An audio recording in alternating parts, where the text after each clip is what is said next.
پچھلے ایپیسوڈ میں ہم نے یہ سیکھا جس طرح سے ہم بچوں کو حفظ قرآن کراتے ہیں. کتنے سینکڑوں بچوں سے میں مل چکا ہوں جو کہتے ہیں کہ بڑی پٹائی ہوئی تھی, میں تو نہیں پڑھتا اب. کچھ تو ٹراماٹائزڈ ہیں. کسی سے پوچھو دین کے بارے میں کیا سیکھا ہے, قرآن کے بارے میں کیا پتہ ہے. میں تو یہ کمپلین بھی نہیں کرتا کہ قرآن کے بارے میں علم کتنا ہے, علم دور کی بات ہے. قرآن کے بارے میں تمہارا تاثر کیا ہے, قرآن کے بارے میں تم سوچتے کیا ہو, تمہارا ایٹیٹیوڈ کیا ہے قرآن کے بارے میں. کسی کے ذہن میں آئے گا جو بات ہم ابھی کر رہے ہیں, الرحمن علم القرآن, کہ اللہ تعالیٰ کی محبت کا ظہور ہے. یہ الرحمن علم القرآن. اعوذ باللہ من الشیطان الرجیم, بسم اللہ الرحمن الرحیم. رب اشرح لی صدری ویسر لی امری واحلل عقدۃ من لسانی یفقہوا قولی. استاد, اس سے پچھلے سیشنز میں ہم نے اللہ تعالیٰ کی نعمتوں کا ذکر ہم نے کیا, اس کے بارے میں پڑھا. تو اب جو فبیئی آلاء ربکما تکذبان, اس میں جو لفظ اعلیٰ ہے اس پہ ذرا روشنی ڈالیے گا, کیونکہ بہت زیادہ تر یہ فیور کے لفظ میں یوز ہوتا ہے, یہ بھی نعمت کے اس میں یوز ہوتا ہے میننگ میں. تو اس کے بارے میں آپ کا کیا خیال ہے, اس لفظ کے بارے میں اس کی کیا میننگ بنتی ہے یہاں پہ؟ آئی تھنک اس لفظ کا معنی نعمت ہو سکتا ہے, لیکن جیسے فراہی صاحب نے رحمہ اللہ, حمید الدین فراہی نے اس لفظ پر کافی تبصرہ کیا. اس کے جسر میں بھی الیا سے تعلق ہے اس کا, اعلیٰ کا. اور الیا اصل میں کہتے تھے عربی میں جو یہاں کا جوائنٹ ہے, تھم کا جوائنٹ ہے ہمارا, اور جو ایڑی کا جو اینکل ہمارا مسل ہے, اس کے بارے میں الیا کا لفظ استعمال ہوتا ہے. اور یہ دونوں بہت اہم ہے کیونکہ باقی تمام سپیشیز کے برعکس ہم ان کی وجہ سے لکھ سکتے ہیں, اسکرو کر سکتے ہیں, ٹائٹ کر سکتے ہیں, ہم سیدھے کھڑے ہو سکتے ہیں. اشارہ شاید اس لفظ میں اس کی طرف ہے کہ اللہ تعالیٰ کے کچھ کمالات ایسے ہیں جو کسی اور کی طرف منسوب نہیں کیا جا سکتے, ایسے کام جو صرف اللہ ہی کر سکتا ہے. اور ایسے عجائب الخلق, آئی تھنک اس طرح سے فراہی صاحب نے اس کی تعریف کی تھی, ایسی چیزیں جو اللہ نے خلق کی ہیں اور ایسی چیزیں جو اللہ تعالیٰ نے کی ہیں جو بہت ہی عجیب و غریب ہیں, جو شاکنگ ہیں. تو اس لفظ کو سامنے رکھتے ہوئے اگر پیچھے کی آیات کو دیکھا جائے تو اللہ تعالیٰ بیسکلی اس طرح سے بات کر رہے ہیں کہ نہ صرف ہم ان چیزوں کے ناشکرے ہیں, بلکہ یہ بھی کہ ہم ان چیزوں کے بارے میں یہ غور نہیں کرتے کہ یہ بہت ہی عجیب اور انیوژول قسم کی چیزیں ہیں جن کا ذکر ہوا ہے. یعنی کہ یہ چیزیں کوئی, کیونکہ آپ دیکھیں, اب اگر آپ کسی کو ایک جیل کے سیل میں ڈال دیں, کسی عورت کو, اور اس کا بچہ وہیں پہ پیدا ہوا اور وہ کبھی جیل سے باہر نہیں گیا اور اس نے کھڑکی تک نہیں دیکھی زندگی میں, اور وہ اب 15 سال کی عمر کا ہو گیا اور اس کو پہلی دفعہ باہر لے جا رہے ہیں, وہ سورج دیکھتا ہے, وہ پاگل ہو جائے گا, یہ کیا چیز ہے, اور رات ہوگی تو یہ کہاں چلا گیا, کیا ہوا اس کے ساتھ. اس کو یہ چیزیں بہت شاکنگ لگیں گی کیونکہ وہ ان کو پہلی دفعہ ایکسپیرینس کر رہا ہے, اور وہ واقعی میں شاکنگ ہیں. لیکن ہم ان چیزوں کو ہر روز ایکسپیرینس کرتے ہیں, اور جب آپ ہر چیز کو اگر روز ایکسپیرینس کریں گے تو وہ آپ کے لیے ایک عام سی چیز بن جائے گی, اس کی کوئی خاص اہمیت نہیں رہے گی آپ کے نزدیک, ہیبیچول ہو جائے گی. جیسے ہمارے ہاتھ میں یہ فونز ہیں, موبائل فونز ہیں, ہم اس سے ویڈیو کانفرنس کر رہے ہیں. اگر آج سے 100 سال پہلے کسی کے ہاتھ میں یہ چیز ہوتی, رائٹ, اور وہ کسی سے ویڈیو کانفرنس پہ بات کر رہا ہوتا, تو باقی لوگ تو سمجھتے ہیں کہ پتہ نہیں عیسیٰ علیہ السلام واپس آ گئے ہیں یا کوئی میریکل ہو گیا ہے, کچھ ہوا ہے, یقین نہ ہے ان کو, رائٹ. تو جو چیزیں ہمارے ارد گرد ہوتی ہیں ہم ان کے عادی ہو جاتے ہیں, اور اس کے بعد ان کی اہمیت اور ان کے بارے میں ہمیں تعجب کرنا ہماری نظروں سے ہٹ جاتا ہے. اللہ تعالیٰ بیسکلی ایک طرح سے تو یہ بات کر رہے ہیں کہ ہم ڈیسینسٹائز ہو گئے ہیں, اور یہ ان تمام نعمتوں کے بارے میں ہم سوچتے بھی نہیں ہیں اب, اور اس لیے ہم ان کو ڈسمس کر دیتے ہیں, رائٹ. سو فبیئی آلاء میں جو لفظ اعلیٰ کا لفظ ہے شاید اس کی طرف اشارہ ہے. دوسری طرف یہ کہ جس طرح اللہ تعالیٰ کی مخلوق سے جب انسان کوئی بھی چیز بنانے کی کوشش کرے گا تو وہ اس مخلوق سے مقابلہ نہیں کر سکے گی. جیسے پھلوں کا کور ہے، رائٹ؟ آپ کھانے کو کور بناتے ہیں، آپ جو بھی کور بنا لیں کھانے کا، آپ پھلوں کے کور، پھلوں کے اقمام سے آپ مقابلہ نہیں کر سکتے. آپ کوئی بھی کھانا بنا لیں یا کوئی بھی کھانا بنانے کی کوشش کر لیں، جو نیوٹرینٹس آپ کو نیچرل فوڈ میں ملیں گے وہ آپ کو کسی سپلیمنٹ میں بھی نہیں ملیں گے آخر میں. اسی طرح جو درخت اور آسمانوں کا آرکیٹیکچر ہے، آپ جو بھی آرکیٹیکچر بنا لیں آپ اس کی سفسٹیکیشن سے نہیں میچ. مقابلہ نہیں کر سکیں گے. مزید پیچھے جائیں تو آپ جو بھی کلام بنا لیں، جو بھی کتاب لکھ لیں، جو بھی شعر پڑھ لیں، آپ قرآن کی سفسٹیکیشن، اس کی گہرائی، اس کی خوبصورتی کا کبھی مقابلہ نہیں کر سکتے. یہ تمام آلاء ہیں اللہ تعالیٰ کے شروع سے آخر تک، رائٹ؟ آپ جتنے بھی پنکھے چلا لیں، جو اللہ تعالیٰ کی سمر کی بریز ہے یا جو اسپرنگ کی بریز ہے، جو ہوا چلتی ہے جس میں خوشبو ہوتی ہے، آپ اس کو کبھی کمپیٹ نہیں کر سکتے. آپ بیچ پہ کھڑے ہو کے آپ بیچ کی ہوا آپ کے پاس آ رہی ہے، پانی کی، رائٹ؟ تازہ ہوا آ رہی ہے. آپ جتنی بھی ایئر کنڈیشننگ بنا لیں آپ اس کا مقابلہ نہیں کر سکیں گے، رائٹ؟ تو آئی تھنک اعلیٰ سے مراد یہی ہے کہ اللہ تعالیٰ کی کہ ایسے کارنامے جن کا انسان کبھی مقابلہ نہیں کر سکتا، لیکن پھر بھی ان سے وہ ان کو ایک تو وہ اگنور کرتا ہے، اور دوسری طرف آئی تھنک تکذیب سے مراد یہاں صرف یہی ہے کہ یہ بھی ہے کہ اس میں کیا بڑی بات ہے. یعنی اس کے وجود کا اعتراف تو اعتراف کرتا ہے انسان، انکار نہیں ہے کہ اس کا وجود ہے، ان نعمتوں کا یا ان عجیب چیزوں کا، لیکن ان کے عظیم ہونے میں، ان کے عجیب ہونے میں مجھے تو کوئی عجیب بات نظر نہیں آتی. یہ تو نارمل سی چیز ہے، یہ تو صرف سائنس ہے، اس میں کیا بڑی بات ہے. یہی ہوئی نا تکذیب. اچھا قرآن مذہبی کتابیں، اور بھی مذہبی کتابیں، اس میں کیا بڑی بات ہے. اچھا اس میں ایک دو ایسی باتیں کی گئی ہیں وہ اور کتابوں میں بھی کہیں گی، اس میں کیا بڑی بات ہے. یعنی اس چیز کو ان جو باتیں کہی گئی ہیں ان کو ایک طرح سے ڈیمینش کر کے، کم تر کر کے ان کی طرف یہ رویہ رکھنا، یہی میرے خیال سے تکذیب ہے جس کا ذکر ہو رہا ہے. جیسے لو شئنا لقلنا مثل هذا، قریش نے بھی کہا تھا نا، ہم چاہتے تو ہم بھی ایسی بات کہہ دیتے، اس میں کیا ہے، رائٹ؟ استاد یہاں پہ جو دوسرا ہے کہ ابھی تک ساری آیاز میں اگر انسان سے اللہ تعالیٰ مخاطب بھی ہوتا ہے تو اس کے لیے وہ ضمیر استعمال ہی نہیں کرا جو ڈائریکٹ مخاطب ہونے کے لیے ہوتا ہے. یہاں پہ آ کے فائنلی انہوں نے، اللہ تعالیٰ نے یوز کر لیا کاف لفظ، کاف یوز کر کے، کما. تو یعنی اس مومنٹ پہ یہ کیوں ضروری تھا، یعنی کما آنا اتنی نعمتوں کے ذکر کے بعد، پہلی بات. اور دوسرا یہاں پہ جو کما ہے وہ تثنیہ ہے، تو یہاں پہ تثنیہ کیوں ہے؟ یہ پہلا خطاب نہیں ہے، دوسرا خطاب ہے. پہلا خطاب تھا وَأَقِیمُوا الْوَزْنَ بِالْقِسْطِ، وہاں بھی تم کا ذکر ہے لیکن وہ انسانوں سے ہے. تو وہیں سے اشارہ شروع ہو گیا تھا کہ اللہ تعالیٰ صرف کلام نہیں کر رہے، اس کی توقعات بھی ہیں. اور توقع عربی میں دو طرح کی ہوتی ہے، یا آپ کسی کو حکم دے رہے ہیں یا انسٹرکشن کر رہے ہیں براہ راست، یا آپ غیر براہ راست طریقے سے، دوسرے طریقے سے انڈائریکٹلی ڈیمانڈ کر رہے ہیں. میں مثال دیتا ہوں آسان سی، پانی دے دو. پانی نہیں دو گے،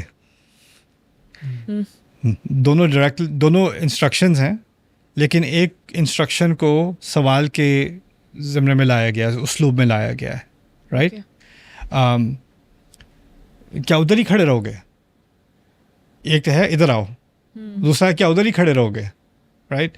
اب یہ ہے نا فَبِأَيِّ آلَاءِ رَبِّكُمَا تُكَذِّبَانِ، یہ کہنے کے بجائے کہ تکذیب نہ کرو یا شکر کرو یا اعتراف کرو، رائٹ؟ یہ کہنے کے بجائے اچھا اور بھی تم یہی حرکتیں کرتے رہو گے، انہی آلاء کی تم اور کون سی آلاء کی تکذیب کرو گے اس کے علاوہ؟ اس میں دو باتیں ہیں کنایتاً جو کہی جا رہی ہیں. ایک یہ ہے کہ کیا یہ تمہارے لیے کافی نہیں تھا، جو اب اتنا کفر کافی نہیں، اور بھی کرنا ہے تمہیں؟ اتنا کچھ انکار کر لیا، اب اور بھی کرو گے، اس سے بھی آگے جاؤ گے؟ تو یعنی اس لسٹ کے بعد یہاں تک کہ یہی کافی ہونا چاہیے تھا، اب بہت ہو گئی تمہاری حرکتیں، بہت ہو گیا تمہارا انکار، اور کیا رہ گیا کرنے کو؟ ایک طرح سے ایک ریٹوریکل سوال پوچھا جا رہا ہے، اب بس کر دو، اب بس کر دو.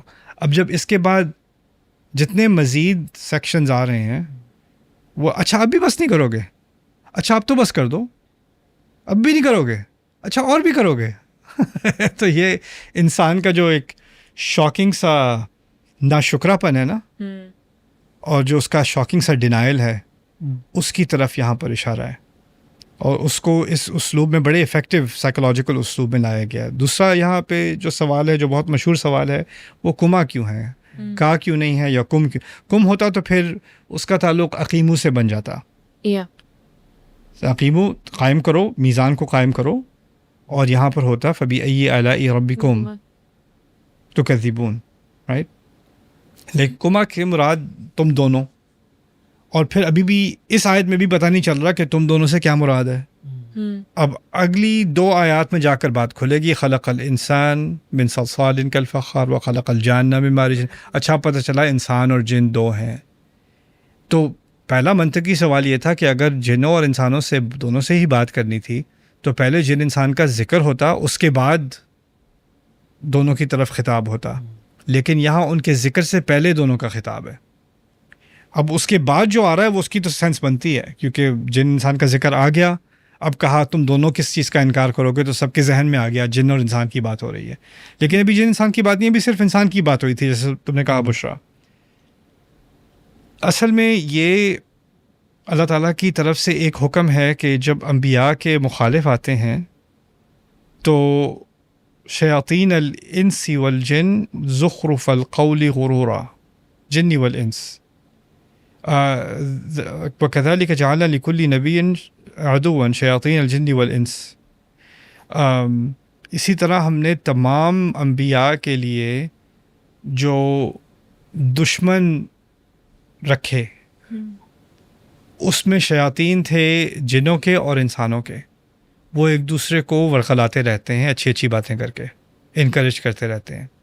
اللہ تعالیٰ نے قرآن میں ایک فارمولہ بتایا کہ تمام انبیاء اور تمام رسل کے جو دشمن ہیں وہ انسان اور جن کا گٹجوڑ ہے، ایک گروہ ہے جو اکٹھے ہو کر کام کرتے ہیں. اس طرح سے سمجھ لیں سیرت میں کہ قریش جو ہیں، ابو لہب ہو گیا، ابو جہل ہو گئے، جو بھی ہو گئے، جو رسول کے مخالف ہیں، ان کے پیچھے شیاطین ہیں جو ان کو وسوسہ کر رہے ہیں. ان کو علم ہو نہ ہو الگ بات ہے، الگ فرض کریں ان کو علم ہے ہی نہیں، لیکن ان کو یہ بھی نہیں پتہ کہ وہ الگ اس ٹیم میں وہ اکیلے نہیں ہیں، وہ اور ان کے شیاطین بھی ہیں. تو وہ شیاطین الانس بن رہے ہیں اور ان کے پیچھے شیاطین الجن ہیں. ٹھیک ہے.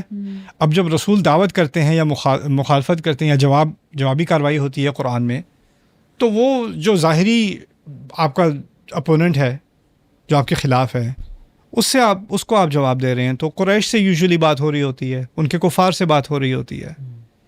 یہاں قرآن نے اس موقع پر لا کر جن کو خبردار کر دیا کہ تم سمجھتے ہو کہ تم بیہائنڈ دا سینز ہو، تمہیں کوئی دیکھ نہیں رہا، تو میں تمہیں شروع سے دیکھ رہا ہوں اور تمہاری حرکتیں میں اچھی طرح جانتا ہوں.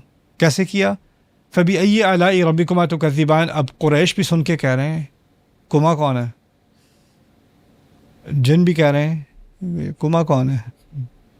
اب خلق الانسان من صلصال وخلق الجان، جن کہتا او مائی گاڈ، ہم پہ بھی کیمرہ ہے. ہم تو جن کا مقصد کیا ہوتا ہے؟ جو چھپا ہوا ہو. جنہ فلما جن علیہ اللیل، جب رات نے اس کو ڈھکا دیا، چھپا دیا، رائٹ. جنین عربی میں وہ جو ماں کے پیٹ کو بھی جنین کہتے ہیں کیونکہ بچہ اس میں چھپا ہوتا ہے. جنت کو جنت اس لیے کہتے ہیں کہ پودوں کے نیچے جو ہے وہ مٹی چھپی ہوتی ہے، گھنے پتوں کے نیچے اور گھاس کے نیچے. تو جن اپنے آپ کو چھپی ہوئی حقیقت سمجھتے ہیں، کوئی کیمرے پہ نہیں آتے، کوئی پکڑ نہیں جاتے. اب اللہ تعالیٰ نے ان کو ایکسپوز کر دیا اور بڑے شاکنگ طریقے سے ایکسپوز کیا. اور انہی کے طریقے سے ان کو پہلے ان کو پتہ بھی نہیں چلا ان کے بارے میں بات ہو رہی ہے، اور پھر بعد میں دونوں ہٹ ہوئے. دوسری طرف قریش کو ایک مزید تھپڑ مارا جا رہا ہے کہ تمہاری یہ حرکتیں صرف تمہاری نہیں ہے، تم اصل میں شیاطین کے ساتھ جڑے ہوئے ہو. اور یہ کیونکہ ان کی زخرف القول میں یہ بھی تھا کہ جو رسول صلی اللہ علیہ وسلم ہیں وہ جن کا سایہ ان پر ہے، جن کا شکار وہ ہیں، رسول ہیں علیہ الصلوۃ والسلام، رائٹ. اور اچھی بات، صحیح بات ہم کر رہے ہیں. اور غلط بات کی طرف وہ لے کے جا رہے ہیں. اب اس صورت میں جنوں کی طرف ان کو منسوب کر دیا. تم اور جن ایک ہی راستے پر ہو, تم اور شیاطین بیسکلی ایک ہی راہ پر جا رہے ہو, تم ایک ٹیم ہو اور یہ دوسری طرف ہے. تو وہ ایکوزیشن ریورس ہو گئی. سورۃ الطور میں اشارہ تھا وما فما انت بنعمت ربک بکاہن ولا مجنون. اصل میں کاہن اور مجنون دونوں کا جنوں سے تعلق ہے. کاہن جو ہے وہ جن کو ہائر کر کے جن سے بات کر کے انفارمیشن لیتا تھا, اور مجنون جن کا وکٹم بن جاتا تھا, رائٹ. لیکن دونوں کا تعلق اصل میں جنات سے ہے. وہاں قرآن نے انکار کیا کہ آپ نہ کاہن ہیں نہ مجنون ہیں, اور یہاں ان میں سے ہو سکتا ہے کچھ کاہن ہوں اور ہو سکتا ہے کچھ جنوں کے اثرات میں آ گئے ہوں. کہ اثرات ایسے کہ نہیں کہ جن چڑھ گیا ہے, لیکن جن کے وسوسے تو ضرور سن رہے ہیں. تو اس لیے فبأي آلاء ربكما تكذبان میں ایک طرح سے ایک سائیکولوجیکل وارفیئر ہو رہی ہے یہاں پر, اس مرحلے پر آ کر.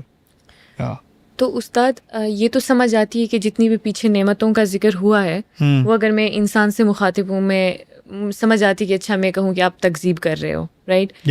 لیکن اعلیٰ اگر دونوں کے لیے ہے پھر, یعنی ان کے پیچھے چھپے ہوئے جن یا پھر شیطان, تو اس لحاظ سے اعلیٰ ان کے لیے کیا ہوگا پھر؟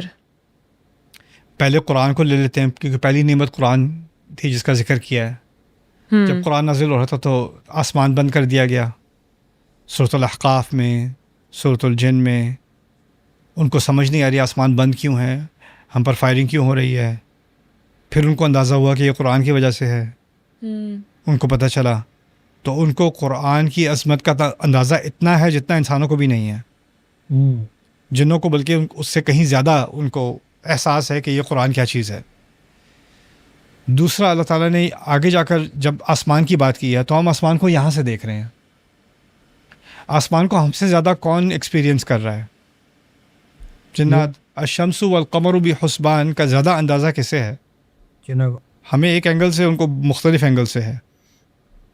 والنجم والشجر یسجدان, دور دور کے درخت اور ستاروں کی زمین, ستاروں کی کائنات کا ایکسپیرینس ہم سے زیادہ کہیں زیادہ کس کو ہے؟ جنات کو. جنگلوں کے اندر تک جا کے جہاں کبھی کوئی انسان گیا نہ ہو وہاں کون جا چکا ہے؟ جنات جا چکے ہیں. سمندر کی تہہ پر جہاں انسان کبھی نہ پہنچ چکا ہو وہاں کون جا چکا ہے ابھی تک؟ جنات جا چکے ہیں. ان کا ایکسپیرینس اس دنیا کا ہم سے کہیں زیادہ ہے. جب اللہ کہتے ہیں والارض وضعها للانام, میں نے اسپیشیز کی بات کی. کس عرب کو پتہ ہوگا کون سی اسپیشیز کہاں ہوتی ہے؟ اس کو کیا پتہ ہوگا کہ انٹارکٹیکا میں پولر بیئرز ہوتے ہیں یا پینگوئنز ہوتے ہیں؟ اس کو کیا پتہ ہوگا؟ جن کو پتہ ہوگا. جن نے دیکھیں, جن نے ہر طرح کے پھل دیکھے ہیں مختلف جگہوں پہ. وہ خود کھائے نہ کھائے اس سے فرق کم پڑتا ہے, اس نے یہ چیزیں دیکھی ہیں. فیہا فاکہۃ والنخل ذات الاکمام والحب ذو العصف والریحان, اس نے مختلف قسم کے حب دیکھے ہیں, عصف ریحان دیکھی ہیں. تو اس جن نے جو ایکسپیرینس کی ہے دنیا, وہ انسان کی دنیا سے کہیں زیادہ اس کی اپریشیشن ہے, کیونکہ اس کی ایکسیس زیادہ ہے.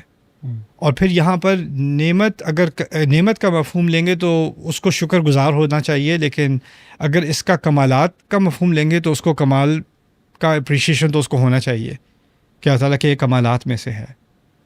اگر ہم اس آیت کی تکرار کو دیکھیں تو بہت زیادہ دفعہ نا اس صورت میں آئی ہے, تو اس کی کیا ایک طرح سے وجوہات بنتی ہیں, اور ہر نعمت کے بعد یہی تکرار ہے؟ یہ اصل میں ایک سائیکولوجیکل امپیکٹ ہے. یعنی آپ کچھ چیزوں کے بارے میں سوچو اور پھر ڈانٹ سنو, پھر سوچو پھر ڈانٹ سنو, پھر سوچو پھر ڈانٹ سنو. اور یہ میرے نزدیک کہنے کا مقصد یہ ہے کہ تم ان چیزوں کو روز دیکھتے ہو لیکن تم سوچتے نہیں ہو. اب بار بار روکا جا رہا ہے اور کہا جا رہا ہے اب سوچو پھر سوچو پھر سوچو پھر سوچو. لیکن جو عجیب چیز ہے کہ شروع میں اللہ تعالیٰ نے اپنی نعمتوں کا ذکر کیا ہے اور پھر یہ سوال پوچھا ہے فبأي آلاء ربكما تكذبان. لیکن ان نعمتوں کے بعد قیامت کا دن شروع ہو جائے گا اور پھر دوبارہ یہی سوال آئے گا فبأي آلاء ربكما تكذبان. لیکن اب اس کا مفہوم بالکل کچھ اور ہے. اس وقت تک مفہوم بدل چکا ہوگا. تو ہمیں جو آبزرویشن کرنی ہے وہ یہ نہیں کرنی کہ اتنی دفعہ کیوں کہا ہے. زیادہ بات کرنے کا مقصد یہی ہوتا ہے کہ کسی کو جو زیادہ سویا ہوا ہے اس کو زیادہ اٹھانے کے لیے الارم بار بار بجانا پڑتا ہے, رائٹ. تو وہ تو ایک سمپل سی بات ہے. لیکن اس کا فلیور کیسے بدل رہا ہے, اس کا مفہوم کیسے بدل رہا ہے, اس پہ ہمیں نظر رکھنی پڑے گی جیسے جیسے ہم پروگریس کریں گے. رائٹ. اب اس کا کچھ مفہوم ایک جیسے ہیں، جیسے یہاں پر ابھی نعمتوں کا ذکر ہے تو ایک ہی طرح کا مفہوم نکلتا ہے، ری انفورس ہوتا ہے. جب سبجیکٹ بدل جائے گا تو پھر اس کا مفہوم بھی بدل جائے گا، یو نو، اور پھر دوبارہ سبجیکٹ بدلے گا تو پھر دوبارہ دفعہ مفہوم. کیونکہ جہنم کے کانٹیکس میں کہنا فبأي آلاء ربكما تكذبان ایک بات ہے، جنت کے کانٹیکس میں کہنا فبأي آلاء ربكما تكذبان وہ دوسری بات ہو گئی. وہ پہلی والی بات کی طرح نہیں ہے، وہ دو مختلف آڈینس سے ایک بات کہی جا رہی ہے، اور دونوں کی حقیقت کچھ اور ہے، دونوں کا سیاق کچھ اور ہے. تو دونوں سے ایک ہی سوال پوچھا جا رہا ہے، ایک ہی سوال نہیں ہے، اس سوال کا مفہوم بنیادی طور پہ بدل گیا اس وقت تک. اگلی قسط میں ہم انشاءاللہ سیکھنے جا رہے ہیں. اور میں اس نعمت کا وہ استعمال کر رہا ہوں جو اللہ تعالیٰ کی ہدایت کے تابع ہے، اور میں اس نعمت کے ساتھ نہ اپنے اوپر نہ کسی اور کے اوپر زیادتی کر رہا ہوں. تو میں شکر کر رہا ہوں، وہ شکر ہے، وہ اصل میں شکر پر عمل کرنا ہے، عملی شکل ہے اس کی.